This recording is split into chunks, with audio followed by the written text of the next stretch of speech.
Good day, sir. I am Dioscora Villafuerte. And I am Riza Escobido. And we are here to present our teaching demonstration. So, before anything else, please stand up for the prayer. Riza Escobido, please read the prayer. Let us put ourselves in the holy presence of God, in the name of the Father, the Son, and the Holy Spirit. Amen. Our Father, who art in heaven, hallowed be thy name. Thy kingdom come, thy will be done on earth as it is in heaven. Give us this day our daily bread, and forgive us our trespasses, as we forgive those who trespass against us. And lead us not into temptation, but deliver us from evil. Amen. In the name of the Father, the Son, and the Holy Spirit. Amen. Good morning, class. Good morning, ma'am. How are you today? We're fine, ma'am. That's good to hear. So, before you sit down, please pick up pieces of paper on the floor and please arrange your chairs. So, how many are absent for today's session? None, ma'am. So, that's good to hear. So, last meeting, you were able to determine the phenotypes and genotypes. So, this topic for today is already a continuation. So, you have already the basic idea about phenotypes and genotypes. So, can someone give me their idea and what is the difference between phenotypes and genotypes? So, Ms. Riza. Based on my idea, genotype is the genetic information or expression, while the phenotype is the physical expression of the genotype. So, very good. So, as what Ms. Riza said, that genotype is what in our genes, and the phenotype is what is expressed through the genes that we can see in our physical aspects. So, I have here a picture, a family picture. So, can someone tell that what are the physical traits or the genotypes or the phenotypes that is seen in the family picture? Miss Risa. Skin. So, the skin of the baby is white, just like her mother and his father. What else? The baby also have brown eyes. So, where did he able to inherit that brown eyes? I think from brown eyes. I think from his father. As I can see in here, it is inherited from his mother. So, that is the example of phenotypes. What we can see in here are the physical aspects that is inherited from both parents. So, I have also here another example. So, can you determine what are the phenotypes that we can see in here? Their skin is both inherited from their parents. How about their hair? The hair also is inherited from their mother. So they have a curly hair. Very good. So, before we go on with our discussion, here is our learning objectives. Through the completion of the 5 Cleaner Babies activity, the students will be able to, first, differentiate phenotype from genotype. Second, provide examples of genotype and phenotype. And third, determine the possible traits of their firstborn child. So, I will give the floor to our first presenter. So, good morning again, class. We are done with our learning objectives. So, this time, we will proceed to our class discussion. So, any organism is a byproduct of a genetic information and the environment. To understand this in detail, we must first appreciate some words that you might be familiar with, but we don't know what exactly the difference between the two. So the terms genotype and phenotype, as what you have described and differentiate, they may sound similar, but there is a huge difference between the two. Okay? So let's proceed. An individual's genotype, again, is the combination of alleles that they possess for a specific gene. So again, our genotype is a combination of alleles. So it is our genetic information. While an individual's phenotype is the combination of their observable traits. So it means it is our physical appearance or aspect, or it is the one being expressed by our genotype. No? It can be seen using our eyes. So, while an organism's genotype is directly inherited from its parents, so the genotype is directly inherited, again, it is the direct copy of your gene. The phenotype is merely influenced by the genotype. Again, your physical characteristics or traits are influenced by your genotype. But environmental factors can also affect phenotype. So why did it happen? So later on in our discussion, we will explain why it happened. So at this moment, I will play a video and I want you to listen attentively because I will ask question what you have understand on the video. Is that clear? Yes, ma'am. Okay, I want you to see it properly again and listen to the video. Welcome to Math and Science. In this video, I'd like to talk about genotype versus phenotype. Your genotype is your genetic code of your cells. This genetic code is responsible for many of your traits. The physical expression of your genotype is your phenotype. Your genetic information is stored in your chromosomes on sections called genes. A gene is a portion of DNA that codes for a trait. The following picture illustrates this. If you look at this drawing of a gene, the different sections are your genes. In genetics, you encounter 3 types of genotypes: homozygous dominant, homozygous recessive, and heterozygous. You get some information from mom and some information from dad. The different forms of the same traits are called alleles. Take a look at the different hair texture. These different forms are alleles. It is still hair, just different forms. A dominant allele will cover up or mask a recessive allele. You will only get a recessive allele if both alleles are recessive. Your phenotype is the actual expression of the genotype. For example, this dog has a round nose. This cat has black hair. These are physical expressions of the genetic code. Hope this helps with genotype versus phenotype. And Moo Math uploads a new math and science video every day. Thanks for watching. Please subscribe and share. Okay, so we are done with the video. So can anyone express their ideas about the video? Anyone from the class? Okay, Dioscora.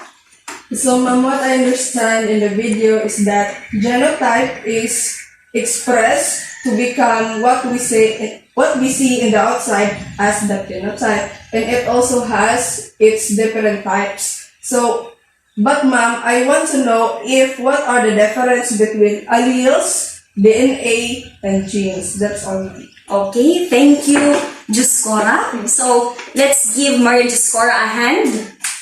Okay, very good. So again, from the video, we can see that the genotype is the genetic information or the genetic code that we inherit from our what? Okay, from our parents. While the phenotype is the actual expression of the genotype. So your phenotype is based on your genotype or your genetic information. As what Maria Dioscora said, she asked me what is the difference between chromosome, genes, DNA, and alleles. So Are you excited to know what is the difference? Yes, ma'am. Okay, because some of us may use that words interchangeably, but what is the difference between that word? So, okay, I will discuss it clearly so you might understand what is the difference.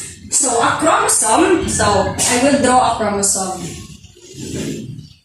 So, this one, assume that it is the chromosome. Okay, this one is the chromosome. And inside the chromosome, we can find what? The genes. So there are different type of genes. These are the genes, as you can see the lines.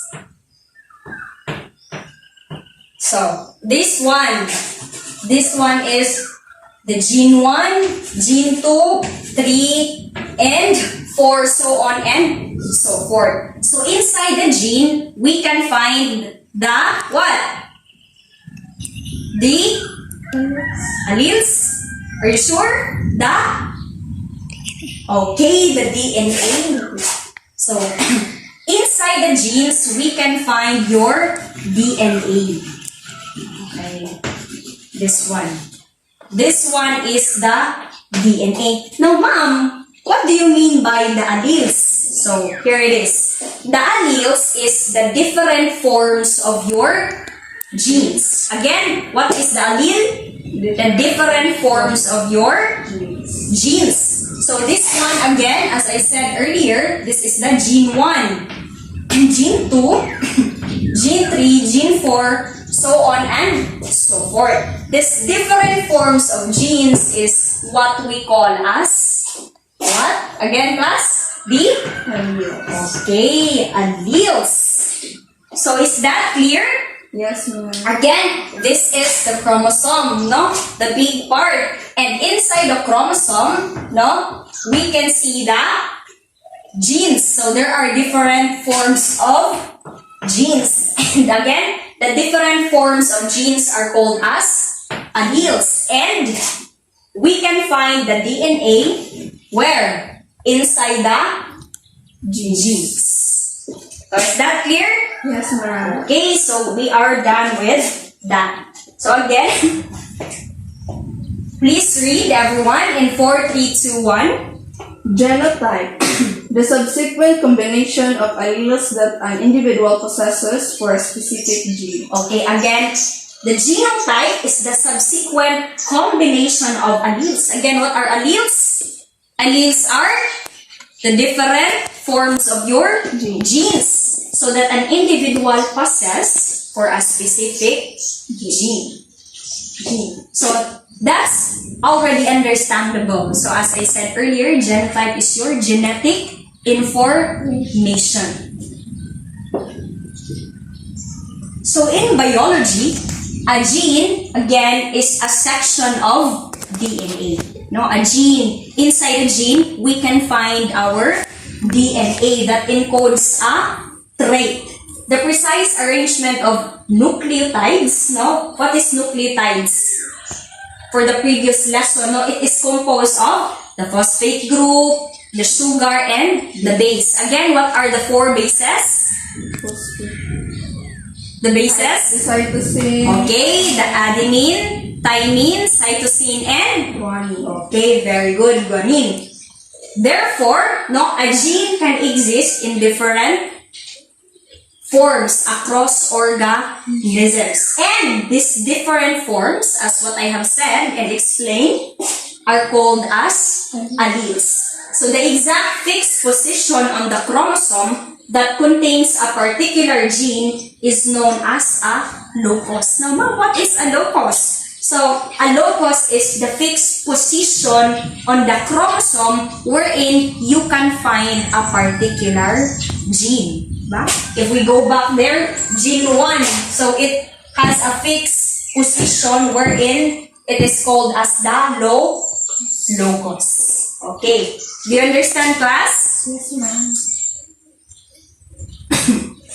A diploid organism either inherits 2 copies of the same allele or 1 copy of 2 different alleles from their parents. Again, what is diploid? From the word die, it means 2. okay, very good. It means 2. The offspring inherits 2 copies of, it can be the same allele or 1 copy of 2 different alleles from their parents. If an individual inherits 2 identical alleles, identical means the same, very good. Their genotype is said to be Homozygous. okay, very good. Homozygous at that locus. However, if they possess 2 different alleles, their genotype is classified as what? Heterozygous. Very good. Heterozygous for that locus. So, alleles of the same gene are either autosomal dominant or recessive. An autosomal dominant allele will always be preferentially expressed over a recessive allele. So, again, a dominant allele will always be expressed than a recessive allele. So you already know about that from our previous discussion. So this time, let us discover some examples of genotype. No? We will discover what is some example. So, what do you see? Eyes. Okay, very good. An eye. So, the common example of genotype is The eye color. eye color. A gene encodes eye color. So, in this example, the allele is what? Either Brown or blue. okay, brown or blue. So, this is the brown one and the blue one. With one inherited from the mother and the other inherited from the father. So, the brown allele is what? Dominant. No? Dominant. It is represented by the capital letter B. And the blue allele is okay, the recessive one. And it is represented by small letter B. If the child inherits 2 different alleles, it could be Heterozygous. okay, very good. Heterozygous. Then they will have what? Brown eyes. Brown eyes. Why? Because the dominant one is present. So if the dominant paired by the recessive, what is being expressed? The dominant allele. So they have brown eyes. For the child to have blue eyes, if you want your child to have blue eyes because it is beautiful to see, no? They must be what? Homozygous for the blue eye allele. So they must have the blue eye allele or the recessive one. So as you can see, so here is the parent with the dominant and also the second, the parent, the mother and the father. You know, they have both brown eyes because they have the dominant one. So if we will use the Punnett square, so they will have an offspring with first, they will have a Brown homozygous dominant brown eyes. eyes. And the second one, they have a heterozygous dominant brown eyes. And this one, if you pair this, they will also have a heterozygous dominant brown eyes. And this one, if you pair this small letter B, which is recessive, your offspring or your child will have a blue or homozygous recessive blue eye. Is that clear? Yes, ma'am. Okay, do you get it? Yes, ma'am. Okay, thank you because you get it. So, here are other examples of genotype, no, that is being expressed as a phenotype. Again, your phenotype is affected by your genotype. So, aside from your eyes, so we can also have your what? Hair color. Hair color. No? As you can see, there is a white hair, a black hair, and a blonde hair. No, it is affected by your genetic information or your genotype. And also, the second one is your Height, no? From shorter one to the taller one. So why are you looking at me? Because I'm short? Because, sorry class, but it comes from the genes of both my father and my mother. So they are short. That's why there's a bigger chance that I am also short.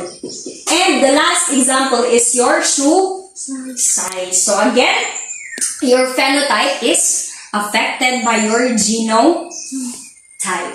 So this time, I will give you to teacher Dioscora to explain what is phenotype. I hope you learned what is the true meaning of genotype, because later on, you will differentiate genotype from phenotype.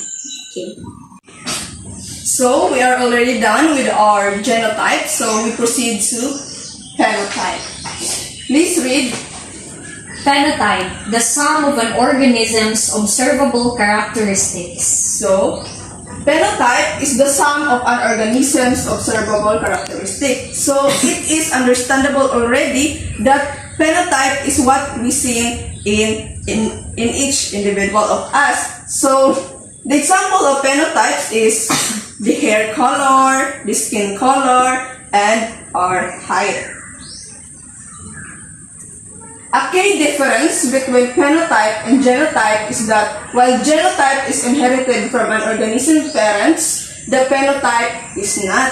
So genotype is already inherited by our genes. So the phenotype is not. Why is it? So if the genes is expressed through phenotype, so why is it that phenotype is not equal to genotype? While a phenotype is influenced by the genotype, genotype does not equal phenotype. The phenotype is influenced by the genotype and the factors including. So here it is. There are factors that includes in the expression of the genes. So the examples are first, epigenetic modifications. So what is epigenetic modification? So as we can see, modifications is the changes in our genes. So if there is changes in our genes, so it is not naturally expressed as what other people in their genes are. So examples of epigenetic modifications are DNA methylation, histones modifications, and non-coding RNA. So asa man jud ma'am ang epigenetic modifications? So ang epigenetic modifications, there are a turning off and on of genes. So that is why it is not normal. So kung ma-off imong genes, di na to siya mabasa.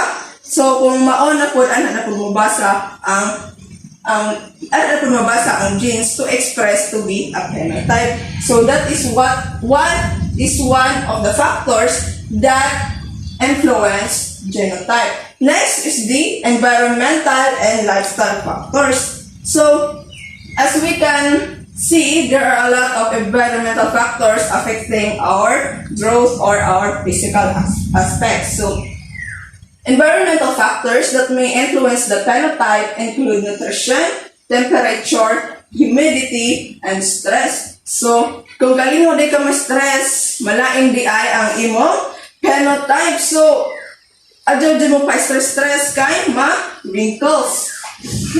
Flamingos are a classic example of how the environment influences the phenotype. While renowned for being vibrantly pink, their natural color is white. The pink color is caused by pigments in their organisms and their diet. So here is an example of the phenotype that is influenced by the environment. So as we can picture out first of a color of a flamingo, it is pink, but it is naturally white. So as it eats the pigments in the organism and their diet, as they eat a lot of the pigments, so they change in color, darker and darker. Next example is the skin color. Our genes control the amount and type of melanin that we produce. However, exposure to UV light in sunny climates causes the darkening of existing melanin, encourages increased melanogenesis, and thus darker skin. So, as we can see in the Philippines, it is naturally that people has its tan color because of the temperature, because of the environment. So, in the Philippines, we have the sun every year, all out through the years. So, if we are exposed in the sun, we can have darker color skin. Unlike in different places that they have winter, they have summer, they have autumn, so they didn't have much of the UV light. So, before we go on with our assessment, can someone give me or their ideas of what they learned for today's discussion? Can someone from the class? Miss Riza. Okay.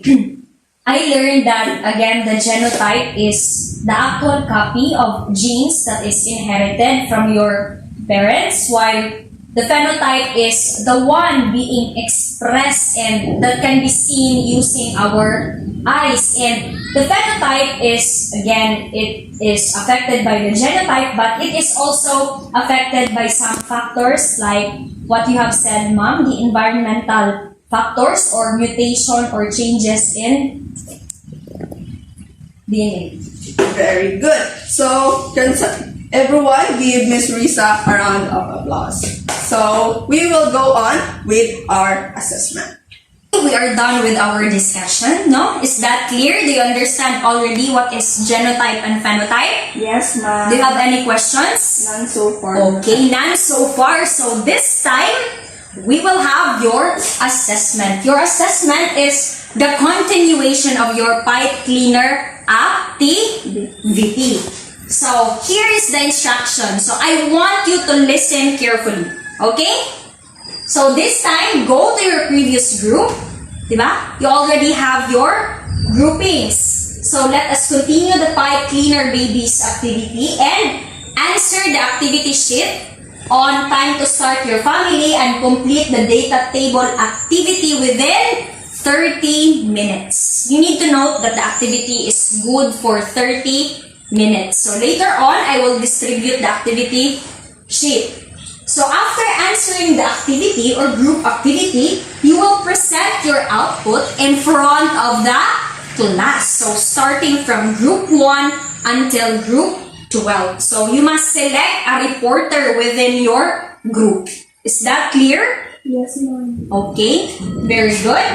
So again, I will distribute the activity sheet. So get one and pass. Okay, get one and pass without using your mouth. So keep silent. So, any one of you have already the copy? Yes, ma'am. Okay.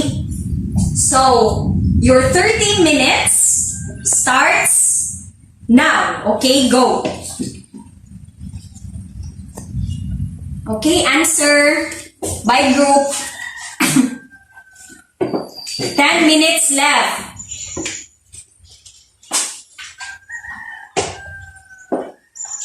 5 minutes left.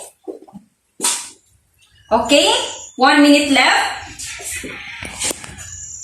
10 seconds left. 10, 9, 8, 7, 6, 5, 4, 3, 2, 1. Okay, I want you to arrange your chairs and sit properly with your group mates. Okay, are you ready? Yes, ma'am. Okay, so this time, let's call on the group 1 for their report or their presentation in front of the class. So let's give group 1 a round of applause, please. Okay, thank you group 1 for that very awesome reporting. No, it is very clear. Let's give them a round of applause. Okay, followed by group 2. Okay, let's give them a round of applause. And last but not the least, no, the group number 12.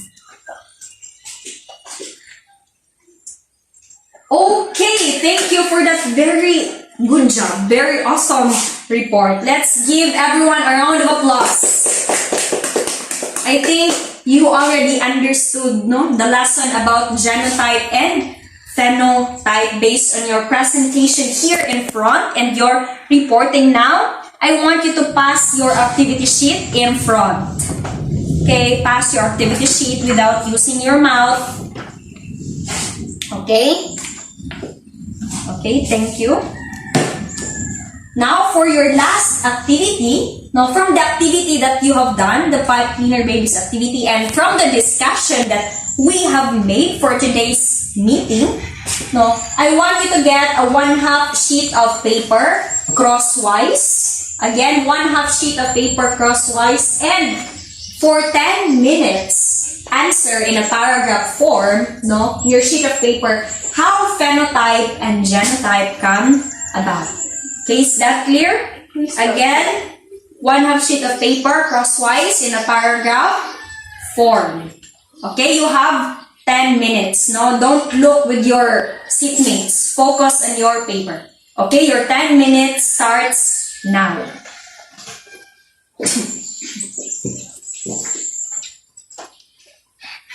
Okay, 5 minutes left.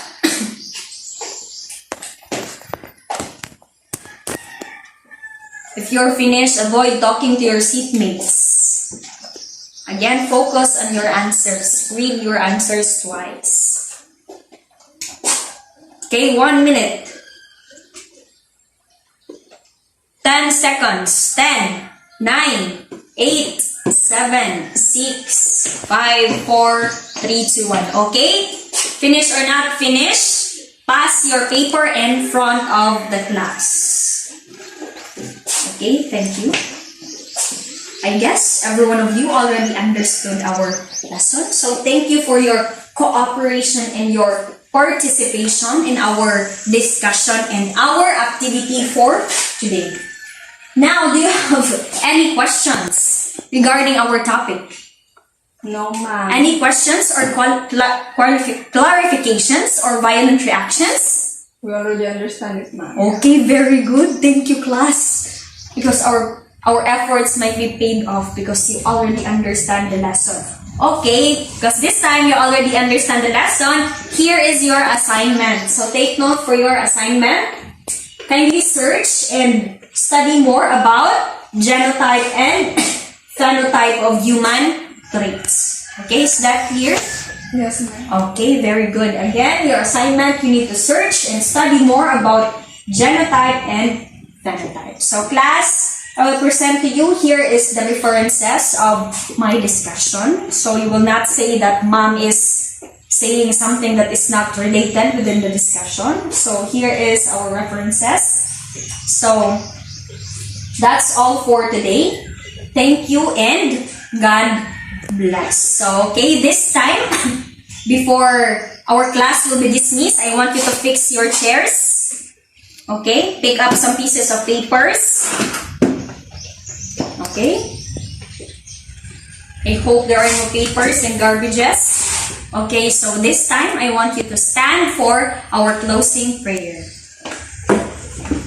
Okay, and it will be led by, I will ask Ms. Dioscora for the closing prayer. The Father, the Son, and the Holy Spirit. Amen. Praise be Lord Jesus Christ. Now and forever. Amen. The Father, the Son, and the Holy Spirit. Amen. Goodbye and thank you, Ma'am Escobido. Goodbye and thank you, class. I hope you learned something for today and see you next meeting. Goodbye. Bye, Ma'am. Thank you, Ma'am. Thank you also for your cooperation. That would be all for our teaching demonstration.